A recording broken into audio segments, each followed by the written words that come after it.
नमस्कार दोस्तों, स्वागत है एक बार फिर मेरे YouTube चैनल मुसाफिर हूँ यारों पर। और आज हम आपको घुमाने वाले हैं मिनी खजुराहो, चित्रकूट धाम करवी में स्थित गणेश बाग। अभी हम ऑन द वे हैं स्टेशन चित्रकूट में उतरकर आप प्राइवेट शेयरिंग टैक्सीज़ के साथ पहुंच सकते हैं सोनेपुर, और उसके बाद एक छोटा सा रास्ता जाता है गणेश बाग की तरफ। अभी हम लोग उसी रास्ते पे हैं।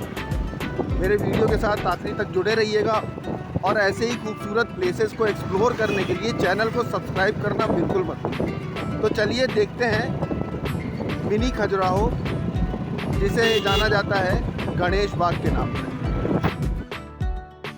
दोस्तों, चित्रकूट नाम सुनने पर आपके मन में सबसे पहला ख्याल चित्रकूट के प्रसिद्ध मंदिरों और यहाँ स्थित खूबसूरत वनों पर ही आता होगा।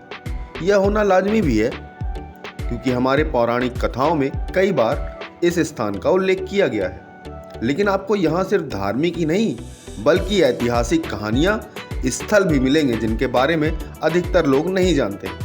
आप यह तो जानते होंगे कि मराठों ने हमारे देश में कई महल, किले, मंदिर और बावड़ियाँ बनवाई हैं। मध्य प्रदेश और यूपी में आपको कई ऐसे किले देखने को मिलेंगे, जैसे कालिंजर का किला, अजयगढ़ का दुर्ग, खजुराहो के मंदिर। इन जगहों पर लोग अक्सर घूमने भी आते हैं। लेकिन क्या आप जानते हैं कि चित्रकूट में भी एक खजुराहो जैसा मंदिर है जिसे मराठों ने बनवाया था, जिसका नाम है गणेश बाग। इसे मिनी खजुराहो भी कहा जाता है। चलिए देखते हैं इस खूबसूरत जगह को। चित्रकूट जिला मुख्यालय से 3 किलोमीटर दूर दक्षिण दिशा में करवी के देवांगना सड़क पर गणेश बाग स्थित है, जिसे स्थानीय लोगों द्वारा गणेश मंदिर भी कहा जाता है। मराठों ने इसे खजुराहो मंदिर की शैली में बनाने की कोशिश की थी, जिसकी वजह से इसे मिनी खजुराहो भी कहा जाता है। इस बाग का निर्माण पेशवा नरेश विनायक राव पेशवा द्वारा 1800 ईस्वी के लगभग करवाया गया था। इस बाग का इस्तेमाल पेशवाओं द्वारा गर्मियों में खेलने के लिए और पारिवारिक मनोरंजन के लिए किया गया था।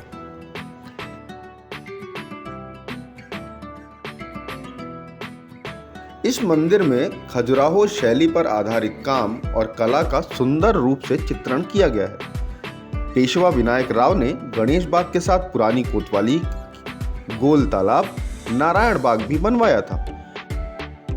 इस मंदिर में खजुराहो शैली पर आधारित काम और कला का सुंदर रूप से चित्रण किया गया है। पेशवा विनायक राव ने गणेश बाग के साथ साथ पुरानी कोतवाली किला, गोल तालाब, नारायण बाग भी बनवाया था। गणेश बाग की दीवारों को काट काट कर उन पर देवी देवताओं की मूर्तियों को गढ़ा गया है। 5 मंजिलों के समूह को पंचायतन कहा जाता है। इसमें सबसे ऊपर शिखर पर काम और कला के बहुत ही भीतरी चित्र खोदे गए हैं। कुछ चित्रकार तो खुले तौर पर कामुक मुद्रा में भी चित्र बनाए हैं और कुछ चित्र पुराणों और रामायण पर भी आधारित हैं। यहाँ पर आपको काम, योग, भक्ति का एक अद्भुत और खूबसूरत मेल देखने को मिलेगा। अभी हम मौजूद हैं गणेश बाग के प्रमुख मंदिर में। हमारे साथ आज को ट्रैवलर के रूप में मौजूद हैं श्री साकेत श्रीवास्तव जी, जिनको अभी अभी आपने देखा, और उनके सौजन्य से ही हम आज गणेश बाग का ये मंदिर देख पा रहे हैं। मुसाफिर हूँ यारों फैमिली की तरफ से साकेत जी, आपको बहुत बहुत धन्यवाद। दोस्तों, जैसा कि मैंने आपको बताया कि मिनी खजुराहो कहे जाने वाले गणेश बाग के ठीक सामने की तरफ एक तालाब भी है, जिसमें 2 छिद्रों से पानी आता है। इसका आकार चौकोर है।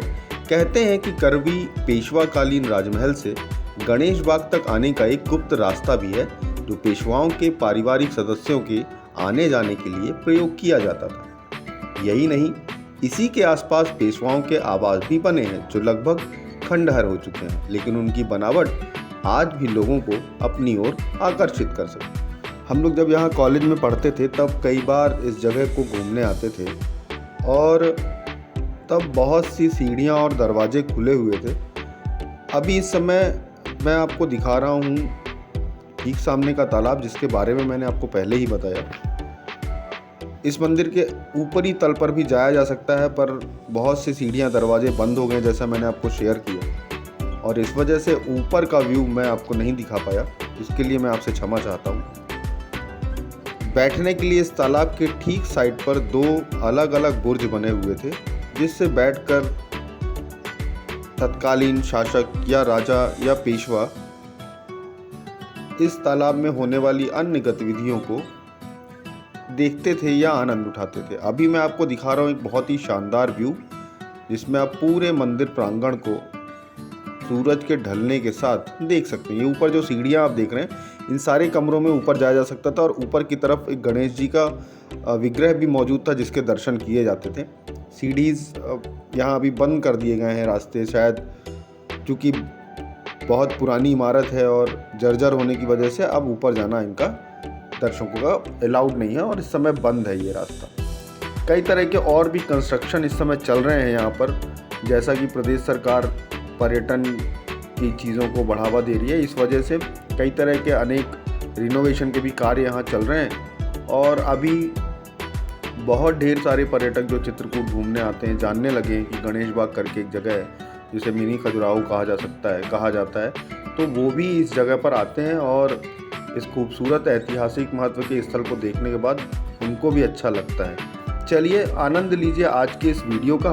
मैं आपको दिखाने वाला हूँ एक बहुत ही खूबसूरत जगह इसी मंदिर प्रांगण में जो मौजूद है। आइए मेरे साथ। अभी हम जा रहे हैं इसी गणेश मंदिर के प्रांगण में ही मौजूद एक बहुत ही खूबसूरत बावड़ी है, जिसमें ऐसा कहा जाता है कि पेशवा और उनके जो भी समर्थक थे या जो उनके साथ लोग रहते थे, वे जल क्रीड़ा का आनंद उठाते थे इस बावली में। कई ऐसी भी किंवदंतियां हैं जो कहा जाता है, चूँकि पाठा में पानी की बहुत बड़ी परेशानी है, फिर भी ये बावली कभी सूखती नहीं है, तो इस जगह को पानी की सप्लाईज के साथ भी जोड़ के देखा जाता है। पुराने जो शासक थे अपने प्रजा के लिए मदद करने के लिए, उन्होंने इस तरह की कई बावलीज बनवाई हैं, जहाँ से वे शहर में पानी की सप्लाईज भी करते थे। चलिए देखते हैं इस ऐतिहासिक महत्व के स्थल को। ये है बावड़ी। बाहर से भी बहुत से पर्यटक आते हैं। अभी आप देख रहे हैं एक ग्रुप है महिलाओं का जो इस खूबसूरत जगह को देखने आया हुआ है। चलिए आनंद उठाते हैं आज के वीडियो का और आपको घुमाते हैं गणेश बाग स्थित यह बावली। दोस्तों अभी हम लोग मौजूद हैं इस गणेश बाग में स्थित बावली। मान्यता है या यूँ कहूँ किंवदंती है कि ये बावली करीब 7 खंड नीचे तक है। शुरू में जब हम लोग आते थे और यहाँ पढ़ते थे, उस टाइम हम आगे जो कुआं आपको दिखाने वाला हूँ वहाँ से नीचे के 2 खंड तक हम जा पाते थे, क्योंकि उस टाइम पे एक अलग ही तरह का उत्साह होता था। बालक होते थे हम, तो हम लोग इतना सोचते नहीं थे डर है या क्या है। 2-3 खंड तक हम लोग खुद भी नीचे तक होके आए हैं।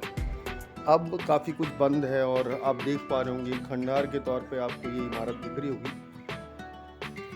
उस समय में बताते थे ये स्नानागार हुआ करता था। और हाँ, अभी सही बोल रहे हैं, काफ़ी हद तक बहुत ज़्यादा पानी है शायद, इसलिए नीचे अब पहले ही खंड में पानी दिख रहा है। स्टेयर्स दिखाता हूँ, जिन स्टेयर्स के माध्यम से हम लोग नीचे जाते थे। ये स्टेयर्स हैं और पहले हम लोग जब पढ़ते थे तो हम इन स्टेयर्स से नीचे उतर के 2 खंड तक नीचे उतर जाते थे। अभी पानी बहुत है इसलिए नीचे उतरना लगभग असंभव सी बात है। ऐसा कहा जाता है कि चूँकि ये क्षेत्र पानी ना होने की वजह से बहुत ज़्यादा उपेक्षित रहा है, उस टाइम पर शासन में पानी की सप्लाईज और इन सारी चीज़ों के लिए इस बावली का निर्माण किया गया था। एक स्नानागार के तौर पर भी इसका निर्माण हुआ था। और जैसा कि आप देख रहे होंगे इस वीडियो में, बहुत ही पुरानी इमारत है। इसकी छत पर भी हम जा सकते हैं, दिखाते हैं आपको वीडियो में कुछ अगले हिस्से में।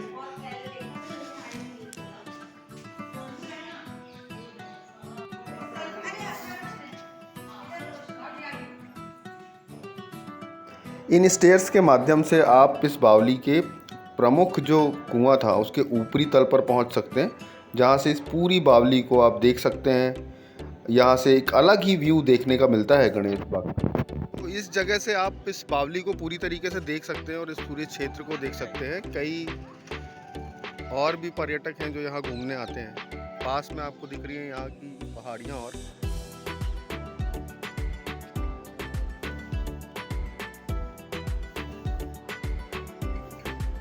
देखिए, जैसा कि अभी हम छत पे हैं, हम आपको इस जगह का एक बहुत ही खूबसूरत व्यू भी दिखाने वाले हैं। पूरे गणेश बाग के प्रांगण को आप देख सकते हैं। साइड में आपको देवांगना पहाड़ी भी दिखती है। और फिर इन्हीं स्टेयर्स के साथ आप नीचे उतरिए और उतरने के बाद आगे मेरे साथ चलिए। ये स्टेयर्स, इन स्टेयर्स के माध्यम से आप इस बावली के छत से नीचे की तरफ उतर सकते हैं। आज के वीडियो में मैंने आपको दिखाया चित्रकूट स्थित गणेश बाग, जिसे मिनी खजुराहो भी कहा जाता है।